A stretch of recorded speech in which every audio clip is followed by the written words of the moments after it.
All right, welcome back to COSC A211 Intro to Programming 1. This is Chapter 6, Part 2.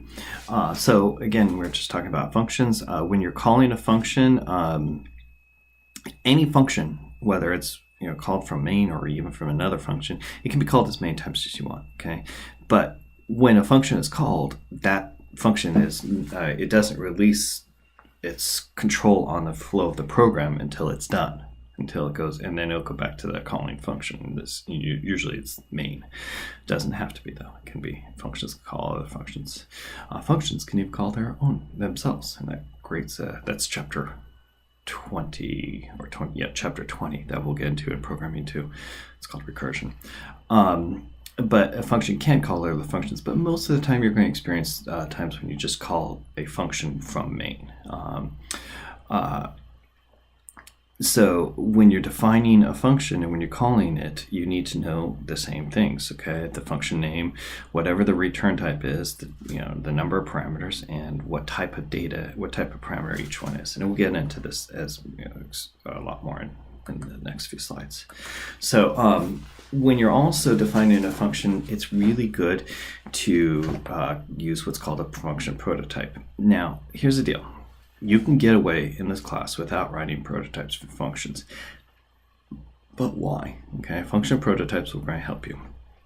And the function prototype should always look exactly the same as a header, except for it has this, doesn't have the prototype has a semicolon and the function header doesn't. I'm going to show you explicit examples of this. So the nice thing about function prototypes is if you prototype a function, what it does is kind of tells if you basically write up the top of your code, whatever functions you're going to be defining with your prototypes, and then you write your main function, and then down below you can write all of your functions, so those don't distract you. You have the main up at the top of the program, over top of your code, and doesn't make any order concerned as far as the order of the program.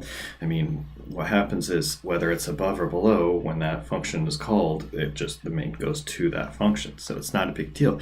But the nice thing about this is it cleans up your code. You put your function prototypes up at the top, and that's all you see. And you don't really need much more than that to look and understand the code. And then the actual implementation of the functions below, so it cleans up, organizes.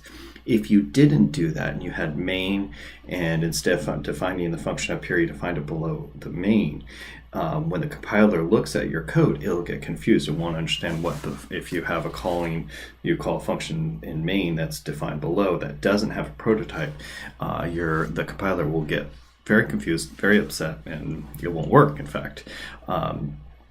So function prototypes really are your friend.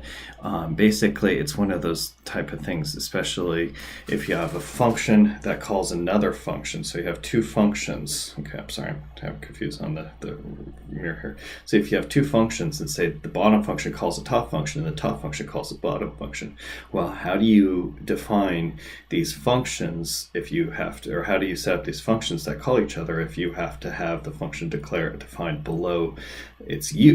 So if I'm calling from here, that one has to be defined below that code in your code. So you get problems here. It's a chicken and the egg type of situation. But if I just put my two prototypes up here, and that just basically tells the compiler, hey, those two functions I'm going to define those later, but let's go ahead and just tell you that they're going to be defined, it will get upset by calling it before it's been actually defined. That really is the whole point of function prototypes, is it allows you to not worry about what order it needs to be done, just declare it at the top of your program and you're good to go. Okay. We'll probably see examples of that if memory serves. Yeah, exactly. This is the same exact situation. If in this code, if I let's see. Okay, well, this doesn't show you. But say, for instance, after line 25, I have it calling, I have the first function calling the second function, which is totally legitimate. It wouldn't be able to do that because if I didn't have the function prototypes, because it has to be defined previous to use. So it allows you to do things out of order is really what it comes down to. And it just cleans up the code. See how clean this code is? I have everything I need to know about this more or less everything I need to know about this program on the first page of code. I don't even have to look at the definition of first and second. Well, in this case, first and second are kind of silly. But generally speaking, a function prototype has a function name, which usually, and looking at that and the parameters and the data type it returns, usually can give me more than enough information I need to know about that function to kind of understand what's happening, and I can look at the code really easily and understand what's going on. It cleans things up for you and for me. Okay, so function prototype. Anytime you write a function, just put a prototype in. Okay, I'm trying to proclaim the values of functions, but it's not. You just do it. It's just a good thing to do. Anytime you have a function, just have the prototype up the top, and then define the functions after main. Okay. So this just gives you an example. And again, so the biggest difference that you see in line 6, I had the function prototype, and it looks exactly the same as a function header in line 23. Okay, the only difference is a function prototype. I know I'm looking at a function prototype if it ends with a semicolon. If it doesn't end with a semicolon, it has to be followed directly by a curly bracket, and that's a function definition.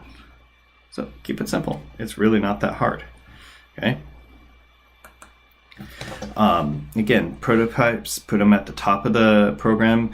If you're in more advanced classes, you'll start putting them in header files, and that makes it even easier because a lot of times you can hand off, and this is another benefit of functions and prototypes and all that stuff. I can write a whole bunch of code, compile it, give somebody the object code without giving them my actual, source code, so they don't see what I've been doing, so I can protect what I've been doing, protect my investment, but I give them the header file so they understand how to use it. So this is really beneficial for development purposes, and once we get past programming 1 and programming 2, we use this all the time from here until you're done programming for your life. I mean, it is regularly used for headers. So we like to put things in headers, but for our purposes, we're not using header files. We're not talking too much about that right now, but for our purposes, I do want you to put prototypes. I will take off points if you write functions without prototypes. Okay, so just do it. Yeah, we already covered all of that. So, and once you've put your prototypes, especially if you do them at the more or less the top of the page, or at least just before main, it doesn't matter what order you actually define them down below, but just put them down below main, so that way your main is the main thing you see when you first open up your page, other than any functions that it might use. Okay. And we don't have to redefine functions that already are defined for us. Like, actually, there's a power function already defined for us. So we don't have to redefine that. You can override it, and that gets into another whole confusing aspect, but we don't have to. But when we send data to a function, we have two flows of data that happen to us when we first start thinking about this. We can send data to the function generally with the parameters that, in this case, if you look at that first line of code there, c equals pow a comma b, it's obviously calling the function taking a to the power of b, okay, and gave me the result, and c will get the result of that. So I'm passing the values a and b to the function pow. Okay, and then I'm letting it do its work, and pow is going to go and send back another value. Hopefully it's going to correctly calculate the value of a to the power of b, and then it's going to return that as the function, to return that as a result of the function, which is going to get stored as c. So this is a very typical way of using functions. So again, this is that distinction between arguments and parameters. When I send a value, and this is very easy to get confused about the terminology. When I send a value, in this case a and b, those are actual arguments that I'm sending to the function. When a function receives a value, okay, so looking at it from the function's point of view, those are parameters of the function. Okay, subtle but important distinction. It's important to note that if I send them as a and b in the when I'm calling it as arguments, the parameters don't actually have to have a and b listed. They can be called, x and y or something like that. In fact, they frequently are. Okay.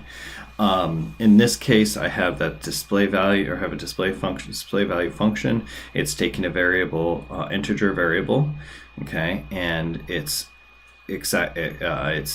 calling it num. Now, when I call it, I don't have to call it with a variable called num. I can send any variable I want with it. I can just send 4, okay, and it would do that. The literal 4, it would actually store that into num and then do whatever it needs to do.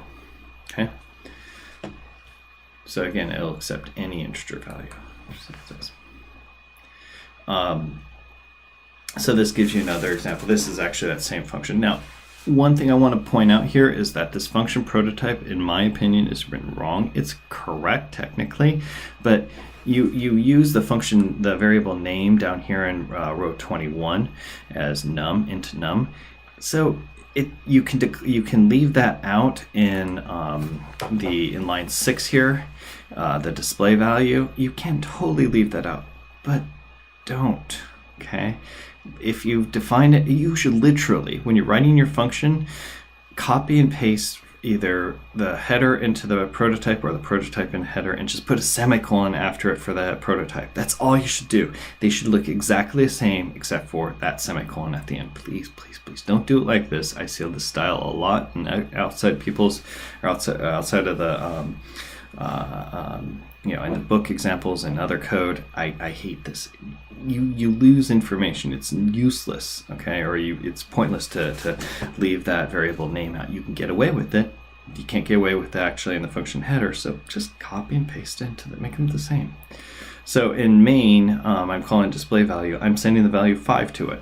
It goes in, and that 5 gets copied into the variable num. That is a variable that's local to that function.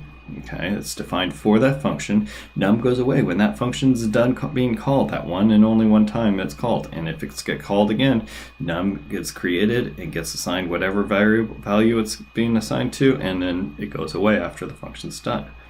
Okay, so it doesn't stay each time. There's ways again to do that, but it doesn't. Okay, so I print out the value num, and we're good to go. Okay. And this is a result of that. The bottom is a result of that. So again, I've kind of described all of this type of stuff. Let's see, I want to make sure. Yeah, we'll go ahead and pause right here.